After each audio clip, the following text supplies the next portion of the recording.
केकरा संगे खेलता रुको बॉडी। अरे तो से काय बताई हो? अरे बता दो खिलता दिन प दिन तार बॉडी केकरा संगे खेलता रुको बॉडी। लागता कि सूतो तक केहू तोहरा जा रे। सुना जब सासू न रहस घर होई देवरा लागे करे। जब छोटा की नदिया जाले पड़े होई देवरा लागे करे। यही बात बा।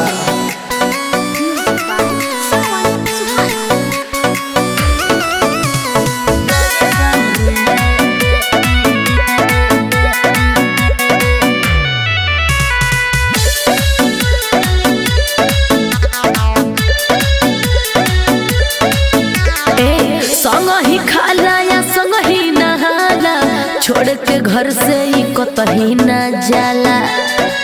का बुझला? सब बुझतानी भाग तोहर जाग गइल लॉटरी लाग गइल।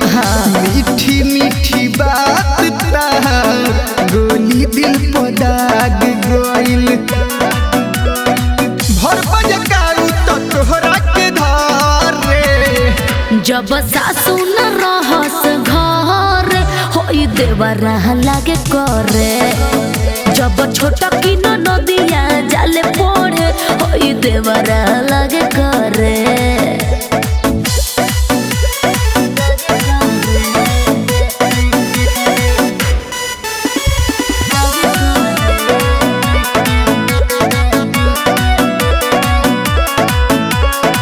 छिपल रहेला जैसे के लाशा दिन में हमके खियावे बतासा।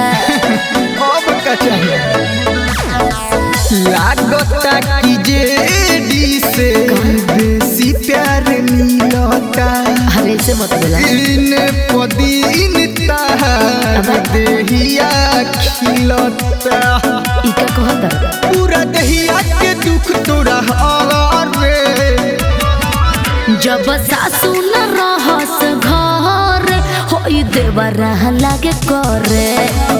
जब छोटा की नदिया जाले पड़े होई देवरा लागे करे। अरे यही के नु जवानी कहल जाला। धड़पन सौआ बोल जाके नौआ चली रंग दहरी हमार होवे गौआ। धड़पन सौआ बोल जाके नौआ चली रंग दहरी हमार होवे गौआ। एगो लइका से फंस गइल राती में जवन आइल रहे बाराती में। एगो लइका से फंस गइल राती में जवन आइल रहे बाराती में। अपने लवर को धोखा दो अब मुझे भी डार्लिंग मौका दो। आय अपने लवर को धोखा दो मुझे भी डार्लिंग मौका दो। को चुम्मा तू हमका उधार दो चाहे मार दो। बाकी आशिक के पीछे बाजार दो चाहे मार दो। कहाँ से हुनर लइलू हो दिलवा तोड़े के। कहाँ से हुनर लइलू हो दिलवा तोड़े के।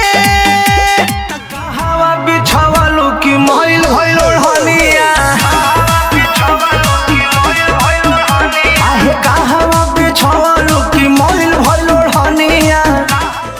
सैया हो खलके खलके दहर दबा हलके हलके आ खाई गइला उठावा के लली